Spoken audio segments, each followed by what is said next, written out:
আসসালামু আলাইকুম।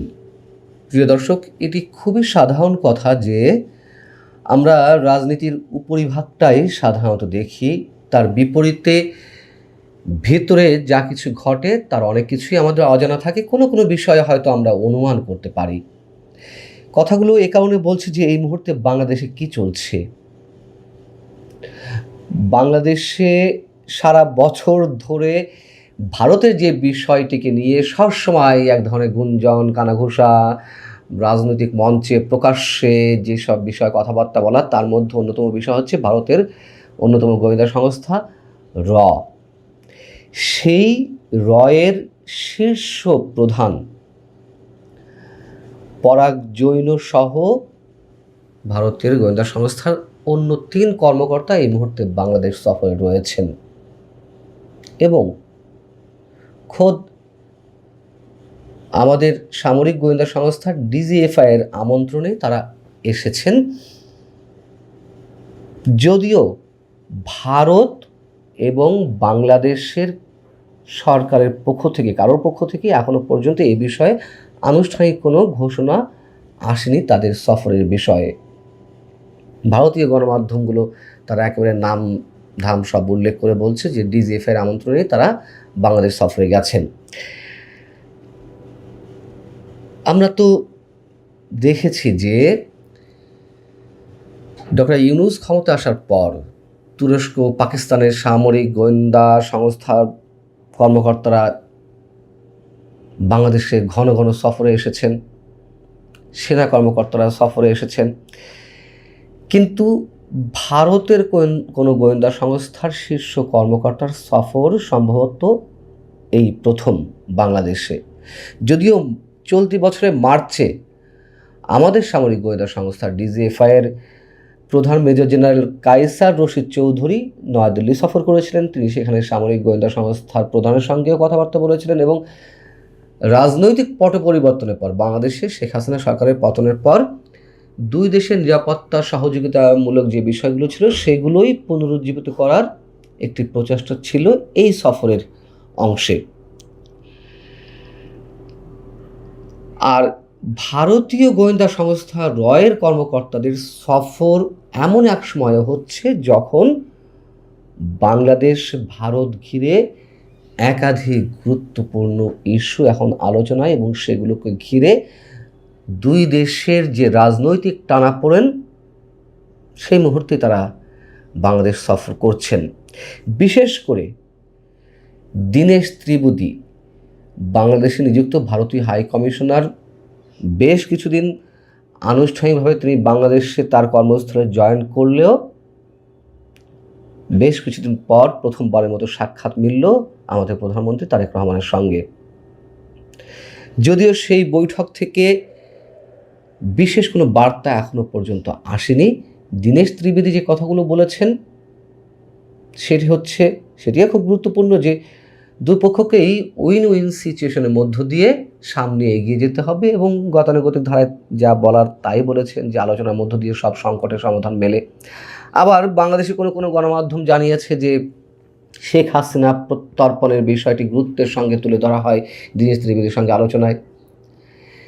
কিন্তু ভেতরে আসলে কি আলোচনা হয়েছে আর কেনই বা ভারতের গোয়েন্দা কর্মকর্তারা এই মুহূর্তে ঢাকা সফরে রয়েছেন?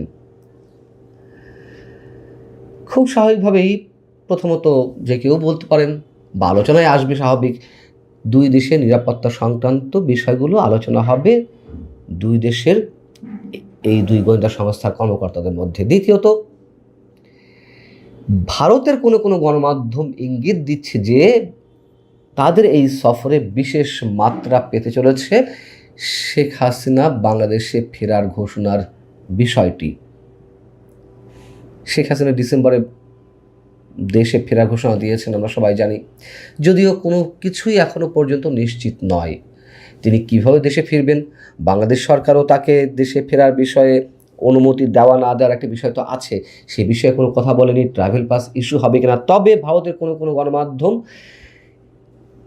ভারতের গোয়েন্দা সংস্থার কর্মকর্তাদের এই সফরের পিছনে অন্যতম একটি বিষয় ইঙ্গিত দিচ্ছে, সেটি হচ্ছে শেখ হাসিনা ফিরলে তার নিরাপত্তার বিষয়টি কেমন হবে, সেই বিষয়টি হয়তো গুরুত্ব সহকারে আলোচনা হতে পারে। আমরা জানি না এখনো পর্যন্ত কিছুই, উপরিভাগ থেকে আমরা যেটা জানি যে কিছুই আলোচনা হয়নি আওয়ামী লীগের সঙ্গে বিএনপি সরকারের সঙ্গে আসার প্রক্রিয়াটা কী হবে শেখ হাসিনার, তারপরেও তার নিরাপত্তা নিয়ে আগেভাগেই আলোচনা হতে পারে সামরিক গোয়েন্দা সংস্থা ডিজিএফআইয়ের সঙ্গে। এবং যেটি ভারতের কোনো কোনো গণমাধ্যম বলছে যে এজেন্সি পর্যায়ে আলোচনার পর রাজনৈতিক নেতৃত্বকে গোটা বিষয় অবহিত করা হবে। আবার শেখ হাসিনা যে গত বুধবার সাংবাদিক সম্মেলনে অংশ নিলেন দিল্লিতে বসে অডিওর মাধ্যমে সরাসরি, তো সেই বিষয়টি নিয়ে বাংলাদেশ সরকার কড়া প্রতিক্রিয়া জানিয়েছে। কড়া প্রতিক্রিয়া জানানোর পরও বাংলাদেশের পক্ষ থেকে পাইপলাইনে জ্বালানি সংকট মোকাবেলায় অতিরিক্ত ডিজেল চেয়েছে, ডিজেল পাঠানোর বা রপ্তানির আহ্বান জানিয়েছে। অতএব এই জায়গাগুলো থেকে আমি যেটি শুরুতে বলছিলাম যে উপরিভাগে আমরা যা দেখি, ভিতরে হয়তো তার বিপরীতে অনেক কিছুই ঘটে বা ঘটতে পারে। তৃতীয়ত, পাকিস্তান, চীন, তুরস্ক এবং সৌদি আরবের সঙ্গে বাংলাদেশের সম্পর্ক আগের চেয়ে অনেক বেশি গাঢ় হয়েছে, অনেক বেশি গভীর হয়েছে ডক্টর ইউনূস ক্ষমতা গ্রহণের পর থেকে, এবং সেই সম্পর্ক এখনও চলমান, সেই ধারাবাহিকতা চলছে। তো এই 4 রাষ্ট্রের মধ্যে পাকিস্তান, চীন, তুরস্ক তারা নতুন একটি সামরিক জোট গড়ে তুলতে তৎপরতা শুরু করেছে। আবার পাকিস্তান, সৌদি আরব, তুরস্কের মধ্যে গত সপ্তাহে নতুন একটি সামরিক চুক্তি স্বাক্ষরিত হয়েছে, যেখানে বলা হচ্ছে যে এই যে 3 রাষ্ট্র পাকিস্তান, সৌদি আরব, তুরস্কের মধ্যে কোনো একটি দেশ যদি সামরিক আক্রমণের শিকার হয় অন্য কারোর মাধ্যমে, তাহলে বাকি 2 রাষ্ট্র আক্রান্ত হয়েছে বলে ধরে নিয়ে তারাও সরাসরি যুদ্ধে অংশ নেবে। আবার গত বছর পাকিস্তানের সঙ্গে সৌদি আরবের আলাদা এই ধরনের একটি চুক্তি সম্পাদিত হয়েছে। তো এই সব বিষয় ভারতের জন্য নিঃসন্দেহে অনেক বেশি উদ্বেগের। সেই জায়গা থেকে বাংলাদেশ, ভারত কীভাবে নিরাপদ থাকতে পারে, কীভাবে 2 রাষ্ট্র 2 যুগকে সহযোগিতা করতে পারে, সেই বিষয়গুলো আলোচনায় উঠে আসতে পারে। আবার ভারতের গোয়েন্দা সংস্থার যে কর্মকর্তারা বাংলাদেশ সফরে রয়েছেন, তারা যে আলোচনা করবেন আমাদের ডিজিএফআইয়ের কর্মকর্তাদের সঙ্গে, সেখানে আরও একটি বিষয় উঠে আসতে পারে 4 নম্বর, সেটি হচ্ছে যে রোহিঙ্গা ইস্যুটি যথেষ্ট গুরুত্ব পেতে পারে। তার কারণ বাংলাদেশের কক্সবাজার শিবির থেকে রোহিঙ্গা শরণার্থীরা বিভিন্ন দেশের পাশাপাশি ভারতেও অনুপ্রবেশ করছে বলে দেশটির দাবি। তো সেই জায়গাটা তারা ইনশিওর করতে চায় যে এখান থেকে যেন কোনো রোহিঙ্গা তাদের দেশে অনুপ্রবেশ করতে না পারে। এই বিষয়গুলো আলোচনা আসবে, কিন্তু এইগুলো তো আমার ধারণা পরে যেগুলো বললাম 3 নম্বর 4 নম্বর যে বিষয়গুলো, সেগুলো অবশ্যই আলোচনা হবে, অবশ্যই গুরুত্ব পাবে, কিন্তু তারও বেশি গুরুত্ব রাজনৈতিক যে বিষয়গুলো, শেখ হাসিনা ইস্যুতে যা চলছে, সেগুলোর দিকেই ভারতের গণমাধ্যম বিশেষ করে ইঙ্গিত দিচ্ছে, কোনো কোনো গণমাধ্যম।